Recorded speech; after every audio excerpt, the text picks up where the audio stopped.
In the 19th century, one empire stretched so far across the earth that the sun never truly set upon its lands. When night settled over London, dawn spilled across the plains of India. When Canada lay frozen in darkness, Africa glowed beneath a rising sun. Across oceans and continents, from misty islands to tropical jungles, a single power ruled nearly a quarter of the planet. That power was the British Empire. At its height, more than 400 million people lived beneath the Union Jack. British ships commanded the seas. British money shaped global trade. British soldiers marched through deserts, forests and cities most Europeans had never imagined. Yet the empire was never just flags and redcoats. It was ambition mixed with fear, commerce mixed with conquest, order mixed with violence. It built ports and parliaments, but also prisons and plantations. It connected distant peoples while tearing apart older worlds. The British Empire did not merely expand across the map, it reshaped humanity itself. This is the story of how a small island kingdom rose into the largest empire in history, how it ruled and how its shadow still lingers long after its fall.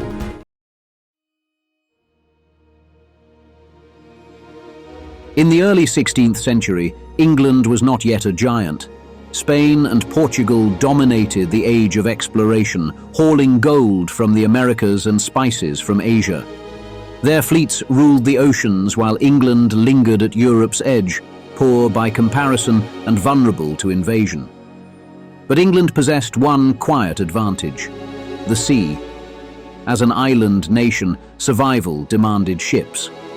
Over generations, sailors learned the winds, merchants mastered navigation, and shipbuilders refined hulls and rigging.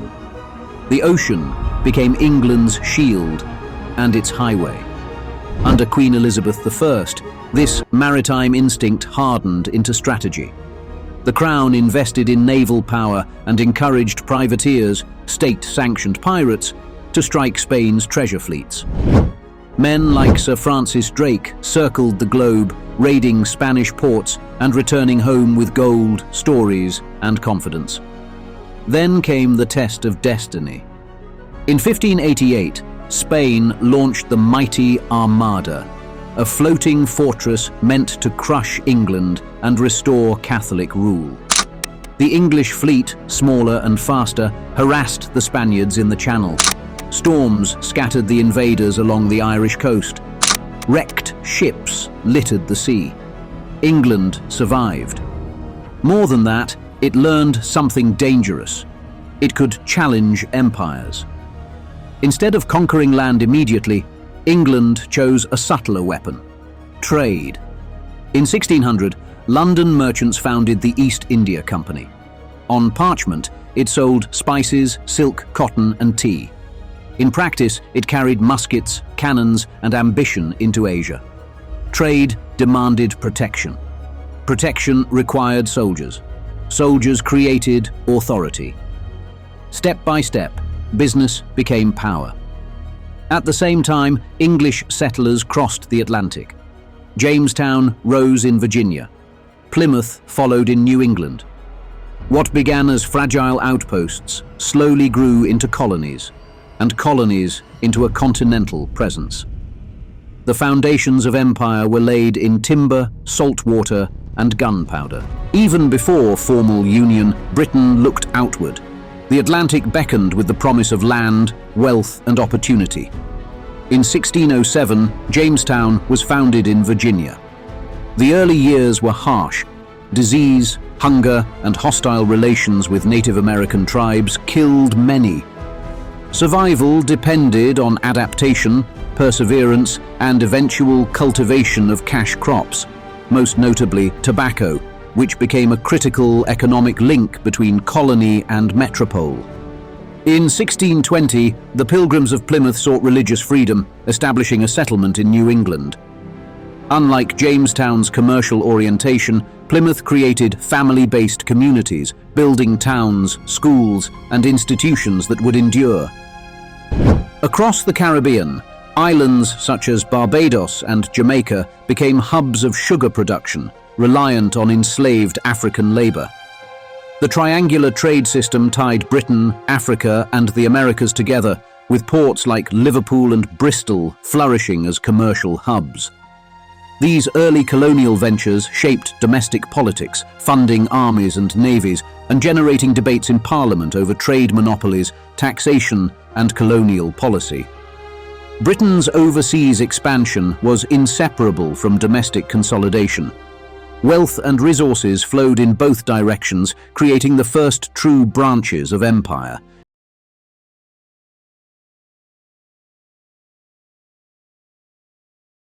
By the late 17th and early 18th centuries, Britain faced global rivals and domestic opportunity.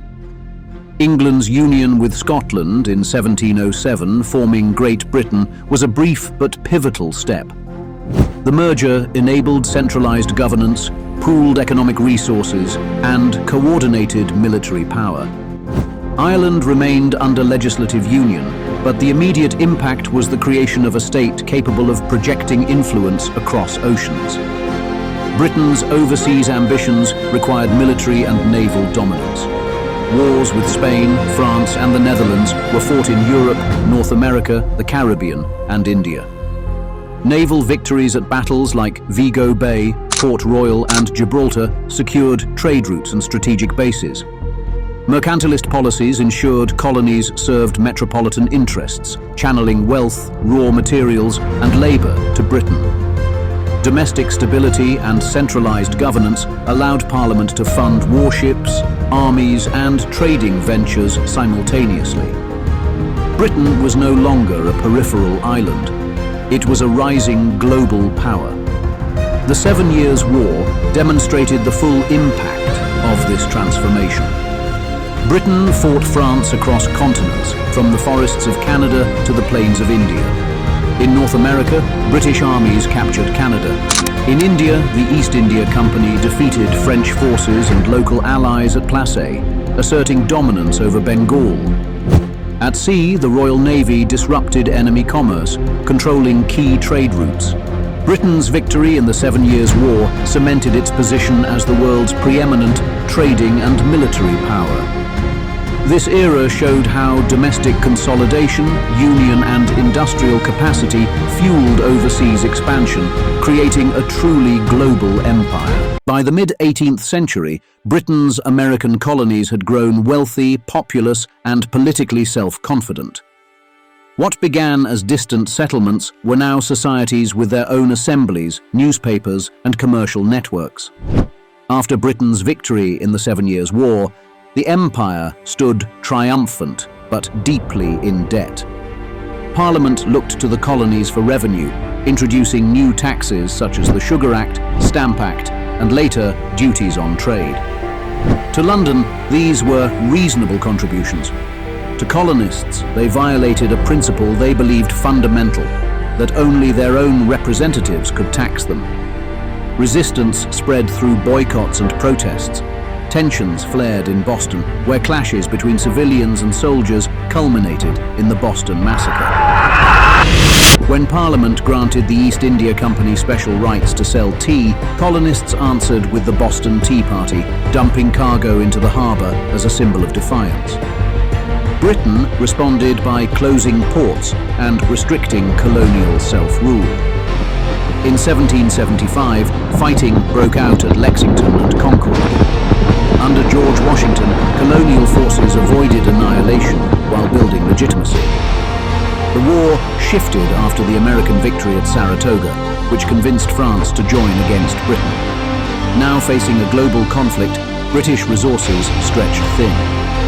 In 1781, British troops were trapped at Yorktown and forced to surrender. 2 years later, Britain recognized American independence, losing its Atlantic foundation and redirecting imperial ambition toward Asia, Africa, and the Pacific.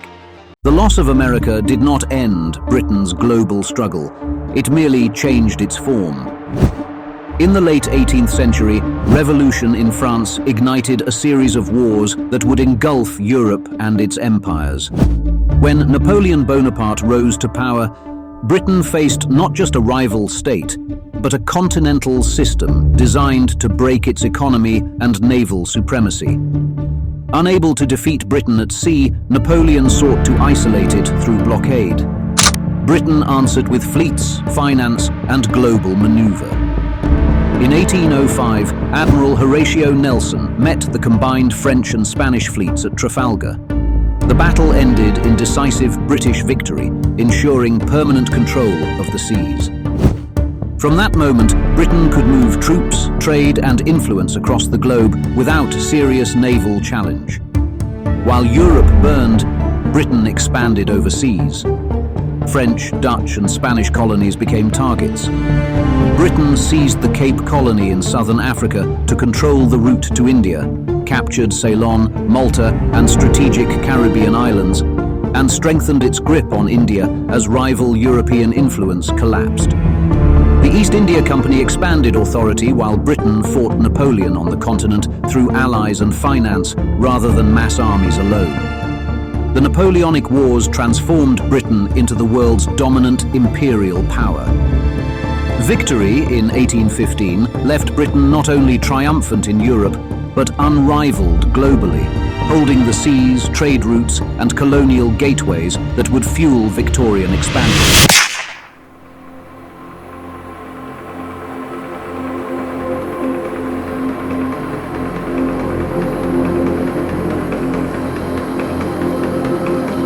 When Queen Victoria came to the throne in 1837, Britain already possessed a scattered empire, but it had not yet become a fully unified global system. The decades that followed transformed Britain from a powerful nation with colonies into a synchronized imperial organism. Industry, transport, and ideology merged, allowing Britain not only to conquer territory, but to organize the world it ruled. The driving force behind this transformation was the Industrial Revolution.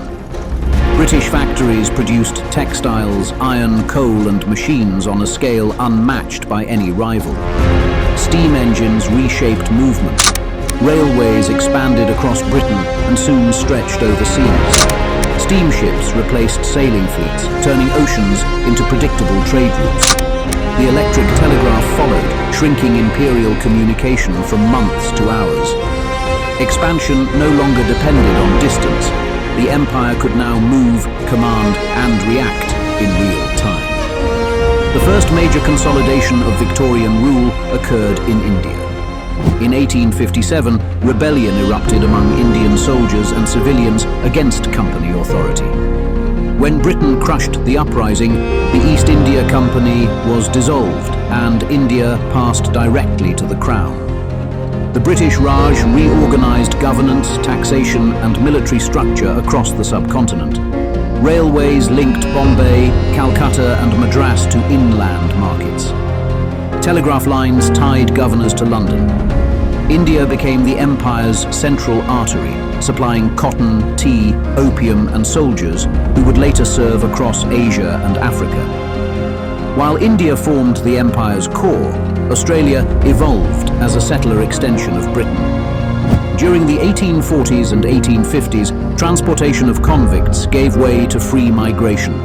Gold discoveries ignited population booms, and cities such as Sydney and Melbourne expanded rapidly. Railways and ports integrated Australia into imperial trade. Self-government followed, but loyalty to the Crown remained. Australia became both an economic engine and a strategic outpost guarding Britain's Pacific interests. As the empire stabilized in Asia and the Pacific, attention turned toward Africa and the Eastern Mediterranean.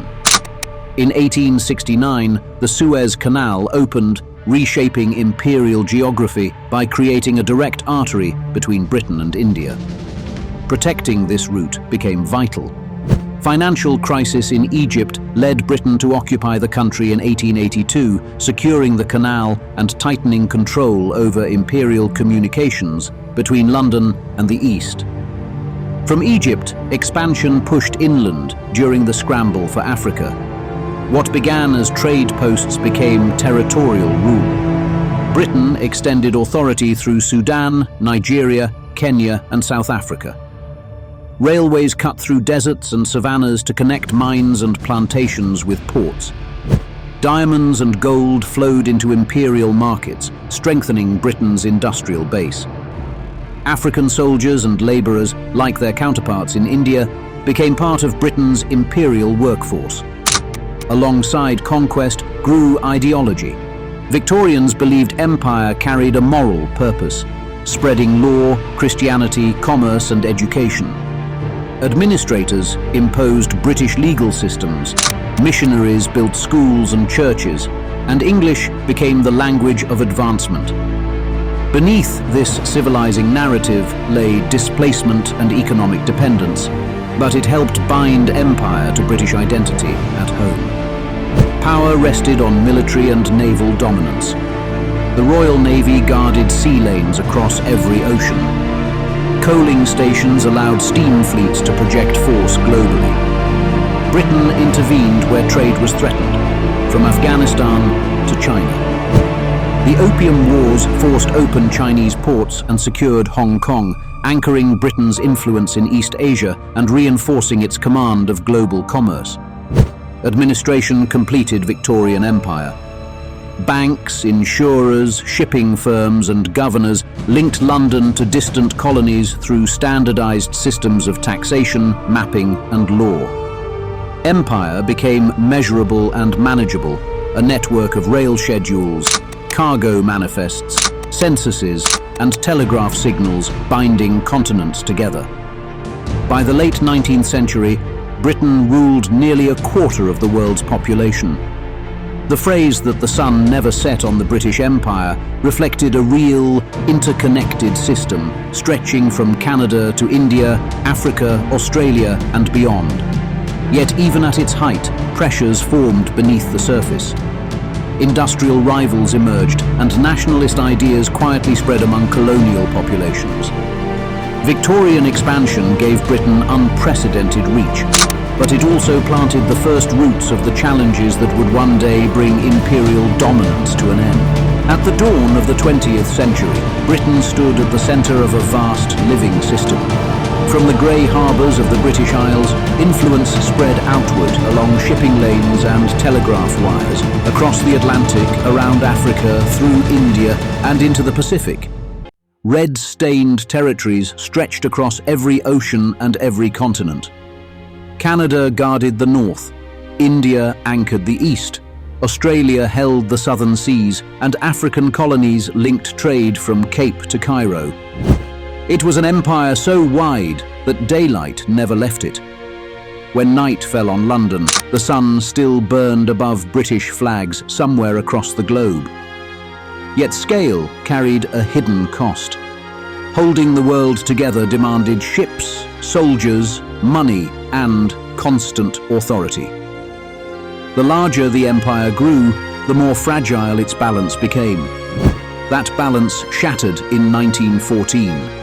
World War I pulled the empire into an industrial slaughter unlike anything before. Millions of colonial troops fought in Europe and beyond, while Britain's economy bled under the weight of total war. Victory came in 1918, but it arrived with debt, exhaustion, and a shaken sense of imperial destiny. Across India, Ireland, Africa, and the Middle East, loyalty began to give way to questions. If Britain could be wounded, it could also be resisted. Between the wars, nationalism spread quietly through the empire's arteries. Movements formed, leaders emerged, and the idea of self-rule took root beneath imperial rule. Then came 1939, and with it, the Second World War. World War II became the empire's breaking point. Britain fought on, but only by mobilizing every corner of its imperial world and leaning heavily on allies. Cities burned under air raids, industry strained, gold reserves vanished. When victory finally arrived in 1945, Britain stood triumphant and financially broken. The prestige of empire remained, but the power to enforce it did not. The unraveling began almost immediately. In 1947, India, the empire's greatest possession, walked away, divided into India and Pakistan. Across Asia and Africa, independence followed. Burma, Malaya, Ghana, Kenya, Nigeria, and dozens more. Britain shifted from ruler to negotiator, retreat replacing expansion. The illusion of global command collapsed in 1956 at Suez. When Britain tried to seize control of Egypt's canal, international pressure forced a humiliating withdrawal. For the first time in centuries, Britain learned it could no longer act alone. In little more than a generation, an empire built over centuries dissolved into nations of their own making. The world Britain, once stitched together, had grown too large to hold. And history, at last, pulled its threads apart.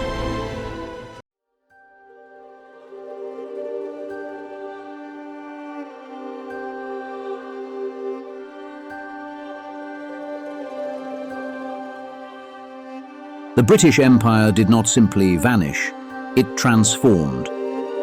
From a small island on the edge of Europe, Britain once built a system that reached across every ocean. Its ships traced new routes through the world, its laws crossed cultures, and its trade tied distant societies into a single global network. What began as exploration grew into administration, and what began as commerce became authority.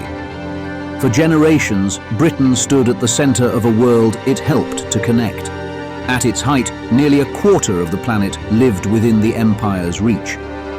Railways cut through jungles and deserts, ports replaced isolation with exchange. Parliaments, courts, and schools appeared in places that had never known them before. Yet alongside these structures came disruption. Economies bent outward, borders drawn by distant hands, and traditions forced to adapt to foreign rule. The empire changed the world, but the world also changed the empire. From India to Africa to the Pacific, new voices rose, demanding self-government and dignity. Wars drained Britain's strength, and nationalism reshaped political reality. Authority gave way to negotiation. Colonies became nations.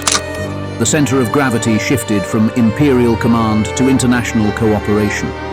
When the empire receded, its architecture remained. English became a shared language of diplomacy and trade.